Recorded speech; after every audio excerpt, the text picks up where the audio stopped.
Men are the gods who are on their way home to their source, which in turn is themselves.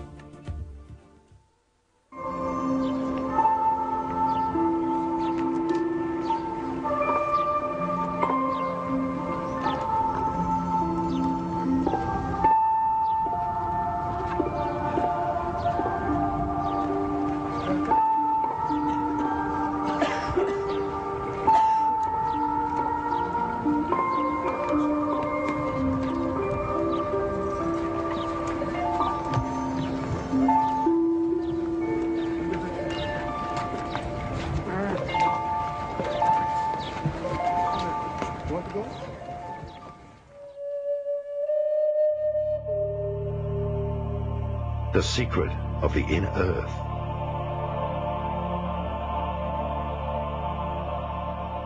Like the human being, the planet itself also has dimensions.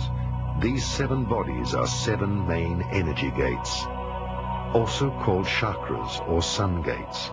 They are the activation gates. The masters of Lemuria and Atlantis knew about the main geomantic energy vortices. With the help of extraterrestrial technology and levitation, they built large pyramids onto these centers of energy.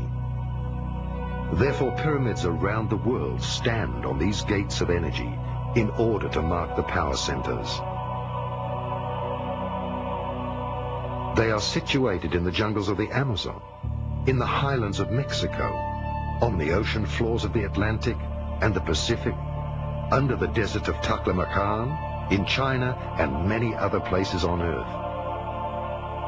Many of these pyramids were built underground and will be discovered in the near future.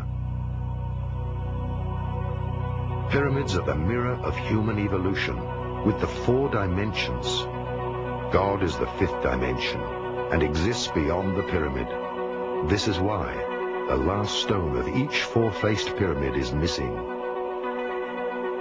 Hence, the stone of completion is the unification of man with the Creator in the 5th dimension. That is the reason why human beings have 5 fingers. They are created for the 5th dimension. The reality of massive engineering tools in Egypt, of course, is something that is not presently known. The existence of huge interior structures with mathematical precision that range in size from some 20 centimeters for the air shafts to the massive chambers known as the King's and Queen's Chamber that require blocks of some 2 to 20 tons apiece, suggest a parent technology that is no longer known to our present Western society.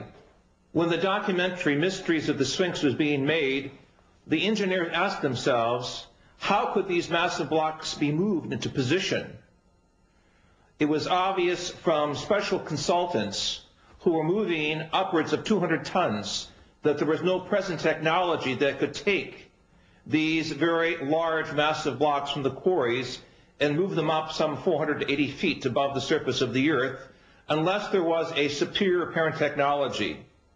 In talking with specialists in hypersonic vibrations in New York and Chicago, it was suggested that a type of vibratory source, perhaps a quarter of a mile in length, would have to be necessary as some airborne platform that would require the vibratory mechanisms necessary to move these large blocks into place. Certainly, our use of certain sound techniques inside the chambers show that the Great Pyramid is a type of vibratory laser, and if it can be activated properly, in my interpretation, could allow us to understand how certain sound structures can move massive blocks of stone. The high priests used the pyramids as initiation temples because the energy inside the pyramids was so powerful that students or neophytes, through meditation, were carried into a different dimension of consciousness. The student, with his physical body and senses, was moved into a higher world. Thus he could perceive the spiritual world. Until this very day, another great secret remains. The pyramids were used as natural doors of dimension gates, as openings and doors leading to the inner earth. As much as there is an outer world, there is, because of polarity, an inner world.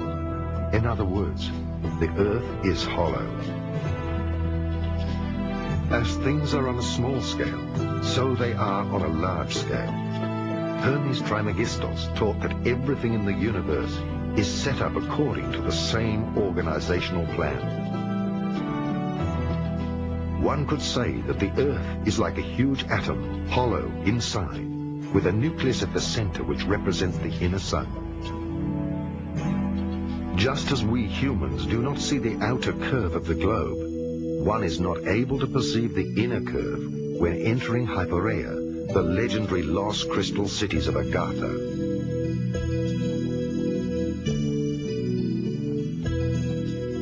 The initiated were able to get in touch with the civilizations of the inner earth through gates.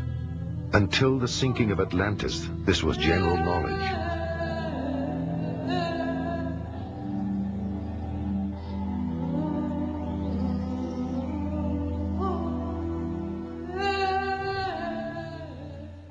Plato in his book, the Timaeus, speaks about an earlier civilization, a race of godlike beings, at least 9,000 years before the time of the peoples of Athens. He also speaks of how the great historian Solon refers to Egypt as a colony of Atlantis.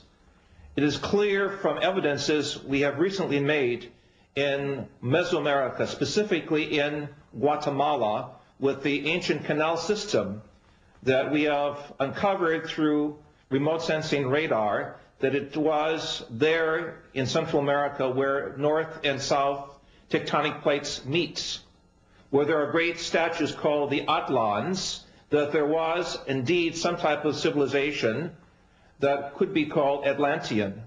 Clearly the evidence is in Egypt of great structures beneath the sands of Giza, as well as the evidences of great structures beneath Gobi in the Far East, suggest that Atlantean models of higher intelligence were over the earth at a much earlier historic period, suggesting that Atlantis was a type of civilization rather than a specific place of people, technology, worship, and belief. Where is the entrance to the inner earth? My feeling is that these are openings several hundred kilometers wide, not more than that. One on the North Pole, one on the South Pole. They may exist in a different dimension. They may be made visible at will or from time to time, depending on certain cosmic and terrestrial conditions. These are more of speculations. However, I know for sure that, for example, polar flights are forbidden to fly straight over the pole. They always deviate away. After a very suspicious crash of a New Zealand airliner, chartered airliner in late 70s, early 80s, that was supposed to fly over the South Pole looking for the opening of the inner Earth. After Atlantis, only a few native Indians on the Amazon River and the Hopi Indians knew of the entrances to huge underground cities.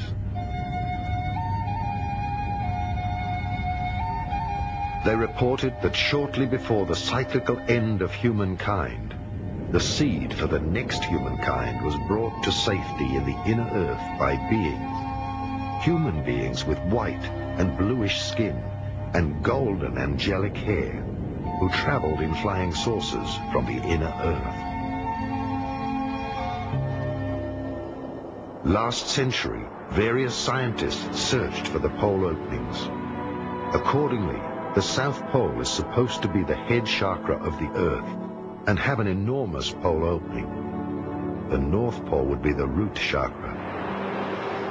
During this century, two great efforts were made to find these pole openings and to make contact with the extraterrestrial races who built the underground cities within the Earth.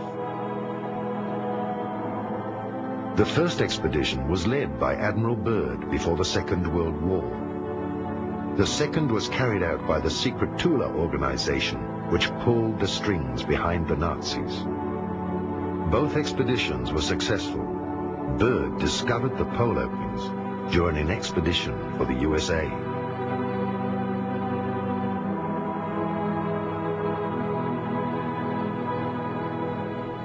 What do we know about Operation High Jump, about Admiral